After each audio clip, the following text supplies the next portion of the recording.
Em 2018, um amigo me deu esse livro. Poxa, que presente maravilhoso, né? Então, pessoal, o Yuval Noah Harari, não sei como é que pronuncia o nome do cara, tá? Mas ele é da Universidade de Jerusalém.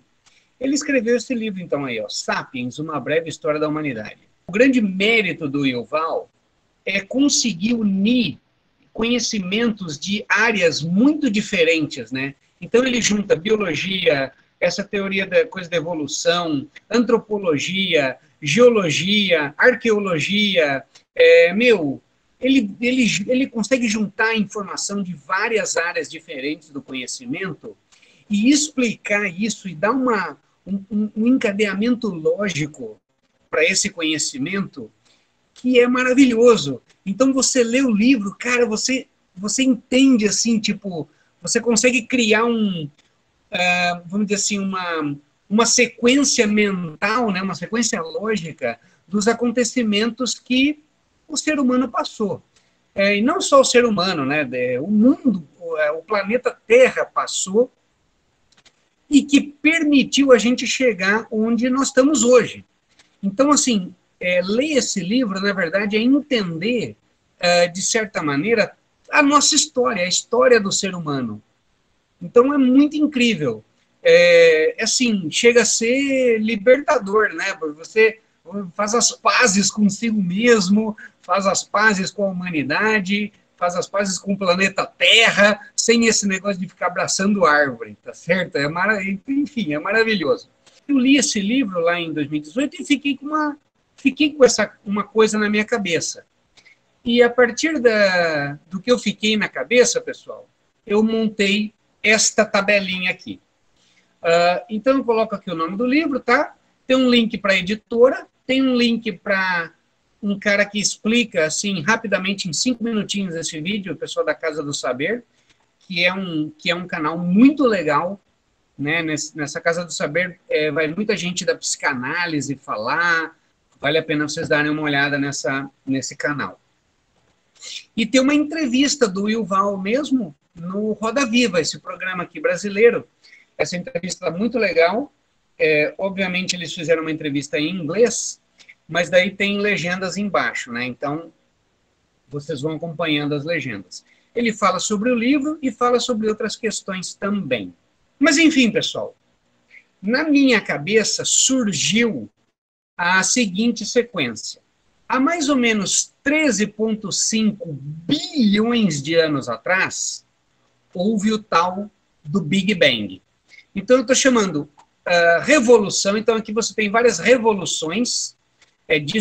Isso é uma coisa importante para a lógica do Yuval, né? A história é feita de quebras, de revoluções, de coisas que acontecem na natureza que rompem o equilíbrio dinâmico. Então, você parte para uma nova configuração ou para uma reconfiguração da situação, tá? Então, o Big Bang foi a primeira grande reconfiguração, tá? Que nos leva aos dias de hoje. Depois, há 650 milhões de anos atrás, veja, aconteceu a explosão da vida do Cambriano. Então, surgem assim, né? Como que surge, né? Até parece que é uma mágica. Mas, enfim, aquela explosão da vida, um monte de organismos, desde unicelulares, aí começam a ficar mais complexos, tal, tudo nessa época aí, tá? Cambriano. Depois, há 65 milhões de anos atrás, tem aquela grande extinção lá dos dinossauros. Então, isso é o final do Jurássico e início do Terciário, tá bom? 65 milhões de anos atrás. Quando começa a subir os Andes, essa coisa, toda essa movimentação aí, né? Depois de 250 mil anos, pessoal, surge o Homo. Então, o pessoal começa a andar em duas pernas. O Homo sapiens surge há 200 mil anos atrás. Poxa, claro que isso não é cravado, né? Você marcou o tempo no relógio. Não, não é assim, né, pessoal? Esse tempo aí, esses tempos longínquos, eles são estimativas, por datações, vocês sabem, carbono 14 as mais recentes, e urânio, tório ou potássio as mais antigas, tá? Então, são estimativas de datações, tá? Ninguém teve lá marcando o tempo, tá certo? Mas são boas estimativas, tá? Então, 200 mil anos, surgem seres humanos mais ou menos como nós, tá bom? Mas há 70 mil anos atrás, há uma revolução que ele chama de cognitiva. Alguma coisa mudou na nossa cabeça, pessoal, que a gente conseguiu desenvolver uma linguagem complexa. Então, vocês sabem, todo animal tem lá sua linguagem. Essa linguagem é uma linguagem, assim, limitada, né? Mas há 70 mil anos atrás, mais ou menos isso, né? Há uma mudança na maneira do cérebro nosso se organizar, né? Vou usar uma palavra aqui que não deve estar muito certa, mas vamos lá. Que permitiu o ser humano a pensar de maneira simbólica. Então, a partir desse momento, a gente começa a ter a capacidade de imaginar as coisas. E que é uma característica nossa, até hoje, né? Pensar simbólico. O que é matemática? É exatamente fruto dessa revolução cognitiva. A gente passou a conseguir imaginar, pensar as coisas de maneira simbólica, né? Fechar o olho e ver coisas, por exemplo, ver sólidos, né? Ver coisas espaciais, imaginar situações, imaginar conflitos, imaginar como resolver conflitos, escapar, enfim, a gente toda a parte de planejamento, tá certo? Vem com essa revolução cognitiva, tá? Essa capacidade. Bom, 10 mil anos atrás, a gente começa a conseguir plantar, e não só plantar, né? Quando fala de agricultura, está falando de domesticação de animais também. Então, desde cachorro, gado, cavalos, enfim. Então, quando fala agricultura, nós estamos falando de agropecuária de maneira geral, tá? Depois, há 2.500 anos atrás, lá com os gregos, veio a Revolução Científica. Essa nós até conversamos nas primeiras aulas, não é isso? 500 anos atrás, as grandes navegações. 50 anos atrás, o pessoal foi para a Lua. Então, uma revolução tecnológica, né? Eu diria uma revolução tecnológica. E há 8 anos atrás, uma revolução da informação, tá? Informação descentralizada distribuída. Ele não fala sobre essa revolução da comunicação, isso foi eu que botei. Qual a característica desse tipo de dado? Observem, a cada revolução, a cada interação, ou seja, a cada próxima interação, tá? Você tem a primeira revolução, depois a segunda, a terceira, tal. Eu elenquei 11 aqui. Se você quiser elencar, poderia outras, talvez, não sei, tá? Mas, enfim, eu levantei 11 aí. O que acontece, pessoal? Cada vez que passa para a revolução seguinte, eu diminuo uma casa decimal, tá? Então, no caso aqui, a primeira para a segunda diminuiu 2 casas decimais. Estaria faltando alguma coisa aqui no meio, tá? Enfim, mas vamos lá. A partir daqui, olha, diminui em uma casa decimal cada revolução. Aqui não diminuiu uma casa decimal, ó, tá? Mas quase, né? Quase diminuiu, tá? E aí vem. Então, pessoal, esse tipo de fenômeno que vai diminuindo uma casa decimal a cada próximo dado é um típico fenômeno exponencial, tá bom? Tipicamente, fenômenos exponenciais são assim. Então, o que está mostrando esse tipo de dado? Que as revoluções estão acontecendo cada vez de maneira mais rápida. Essas aqui não dependiam da gente, não é isso? Ó? Não dependiam da gente. A partir daqui, passou a depender de nós, né? A partir da cognitiva, todas as revoluções foram criações humanas. Percebem? Tipicamente humanas. Antes daqui não, eram coisas do mundo, né? Do planeta Terra. A partir daqui, passou a ser com a gente.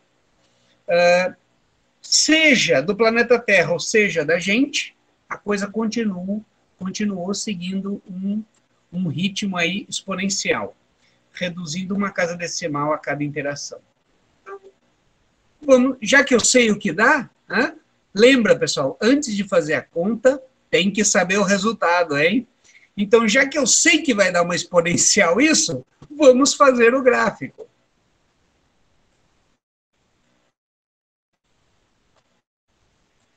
Então, sempre dispersão, a das bolinhas, valor de x, vamos conferir, tá certo, ó. Valor de y, tá certo também o y aqui.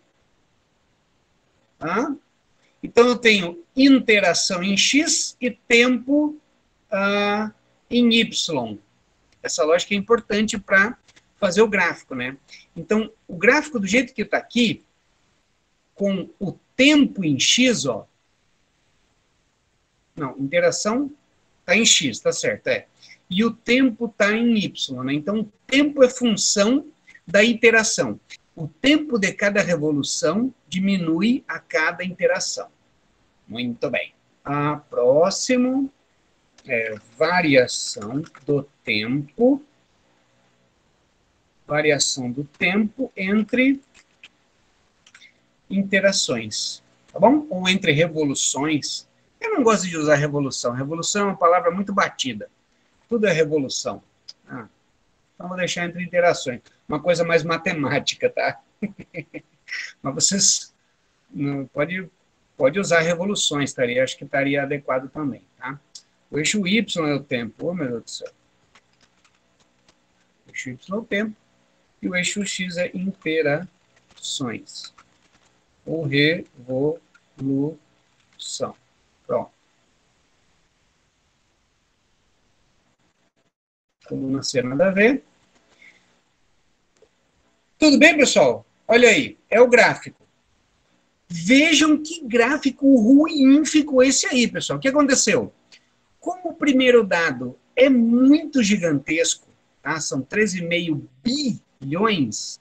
Não, 1.000, milhão, bilhão, né? 13,5 elevado a 10 a 9. Ele amassou os outros dados. Veja como ele amassou os outros dados aí, né? Ele ficou muito aqui em cima e os outros todos ficaram amassados, tá? Inclusive, pessoal, eu posso colocar isso aqui numa notação decimal, né? Eu vou colocar aqui do lado, para a gente ver uma notação decimal. Eu falei 13 vezes 10 a 9, né? Esse aqui seria 3, 6, né? Então, seria 6,5 vezes 10 a 8, e assim vai, ó. 6,5 vezes 10 a 7, tá? Então, a gente pode colocar aqui o tipo de célula, né? Tipo de célula. Aqui, ó, posso colocar um número em científico, tá? Então, ele vai dar dessa maneira aqui, ó. Tá? Olha aí. 1,35 vezes 10 elevado a 10, tá? É isso que está escrito aqui, pessoal. 1,35 vezes 10 elevado à potência 10, tá? Esse E mais aqui quer dizer 10 elevado a... Isso aqui quer dizer isso aqui, ó. Eu estou dizendo isso aqui, ó. 1,35 vezes 10 elevado à potência 10, tá bom? É isso que quer dizer aqui, ó.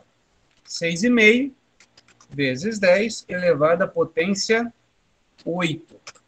Tudo bem? São maneiras de escrever isso aqui. Acho importante a gente deixar assim, né? Olha isso aqui, ó. 6,5 vezes 10 elevado a 7, né? 2,5 vezes 10 elevado a 6. E assim vai indo, pessoal. Tá vendo como a potência diminui, a cada interação diminui 1? Só que diminuiu 2, ó, de 10 para 8, né? Mas depois de 8 para 7, 6, 5, 4, aqui deu 4 e 4, tudo bem? 3, 2, 1, 0. certo? A cada interação diminuiu, mais ou menos diminuiu uma casa decimal, tá? Então, veja, pessoal, voltando aqui para o nosso gráfico, vamos até o nosso gráfico, tá? Por que esse gráfico ficou ruim? Porque o primeiro dado, que é muito gigante, suprimiu todos os outros aqui, ó, ficou todo mundo lá embaixo. Então, pessoal, uma outra maneira de representar esses dados aí exponenciais no gráfico, para ficar bom de visualizar, é colocar uma escala logarítmica aqui no eixo Y, no caso, tá? Então, eu clico com a direita aqui no eixo, ó, formatar eixo. O Calc, como é muito amigo nosso aqui na escala, ele já tem um botão, ó. Escala logarítmica. Eita, maravilha. Vamos ver o que vai dar. Olha aí, pessoal. Pô, cara, isso aqui é espetacular. Fala a verdade, hein? Ao colocar numa escala logarítmica, vejam, fica praticamente uma reta. Eita, meu Deus do céu, hein? O que a gente faz agora? Vamos colocar uma equação. Linha de tendência, exponencial, então.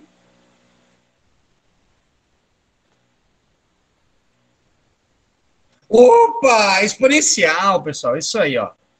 O eixo a gente coloca em escala logarítmica. Aí ele fica, em vez de ficar aquela coisa tipicamente exponencial, né, aquele decaimento, aí ele fica mais retinho, tá? Mas a equação realmente é exponencial. Tá? A equação realmente é exponencial.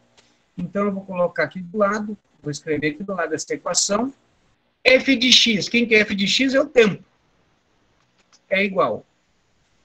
Ave Maria, um número grande. 2, 4, 8, 0, 5, 9, 2, 63, 65, 0,05. Vezes a exponencial de quem? Uma exponencial negativa, ou seja, um decaimento. 2,0354, tá? Vou colocar com 4 casas aí, porque tá muita casa. Esse número é um número muito grande, qualquer variaçãozinha, qualquer aproximação que eu fizer, isso vai dar uma diferença muito grande. Que é aquele número de Neper. Lembra do número de Neper, pessoal? Número de Neper. Depois eu escrevo ele aí. Vamos terminar de escrever a equação. Menos 2,0354 vezes x. Quem que é x? É a interação. Então, vezes i. Fechou aqui. Essa é a equação do nosso fenômeno. E, pessoal, quem que é o e? Lembra? E é o número de Neper. Vamos pegar ele aqui na calculadora. Olha, na minha calculadora aqui, que é maravilhosa, já tem um ezinho aqui, pessoal. Ó, então, só clicar, ele dá um número de e, tá? Então, posso copiar isso aqui, é uma constante, e elevado a isso aí. Tá bom, pessoal? Então, a única variável realmente é a interação. O tempo é função da interação, e o e é uma constante, é o nosso querido número de Neper. E aí, pessoal? Isso já é um trabalho, percebe? Então, vamos lá, vamos colocar em termos do trabalho. Eu li um livro, a partir desse livro eu tive uma ideia. Caramba, parece que o negócio tem um comportamento exponencial. Deixa eu ver. Fui pegando dados, tá? Fui pegando dados e coloquei esses dados em uma planilha, como vocês já estão vendo aqui. Aí, a partir dos dados, eu fiz um gráfico, consegui uma equação, certo? E realmente, essa questão de revoluções ou de grandes modificações na natureza, elas realmente obedecem um padrão exponencial, tá certo? A cada próxima interação, o tempo realmente diminui. Então, você aumenta, vamos dizer, essa frequência de grandes modificações, seja na natureza ou seja na vida do ser humano. O que vai ser daqui para frente? Eu não sei. Não dá para dizer a partir dessa análise o que vai ser, mas dá para compreender a forma desse fenômeno, uma forma exponencial. Então, para escrever o trabalho, lá na introdução, eu falaria do livro, tá? Eu explicaria o livro, faria um comentário sobre ele, diria que a partir disso, da leitura, eu tive essa ideia, explica o que considera como revoluções, né? Essas grandes modificações, o que eu estou considerando como essas grandes modificações. Essa é a introdução. Aí, desenvolvimento é exatamente o que a gente fez agora, tá? Então, organizar os dados numa tabela, tratar eles, fazer um gráfico, modificar a escala do gráfico, conseguir uma equação. Vocês viram como é que foi o processo, né? E aí consegue uma equação e não só a equação que o software me dá, porque essa é uma equação genérica, mas eu coloco a equação conforme as minhas variáveis. Então, tempo e interação, tá? Esse é o desenvolvimento. Conclusão.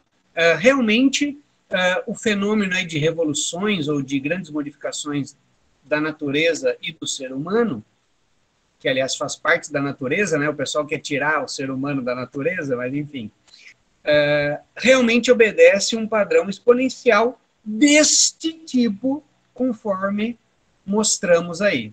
Então, se eu partisse lá atrás de uma premissa dizendo que as revoluções estão cada vez mais frequentes, as grandes modificações e tal, aqui no final eu poderia, após ter encontrado essa equação, escrever o meu famoso CQD. Já ouviram falar no CQD?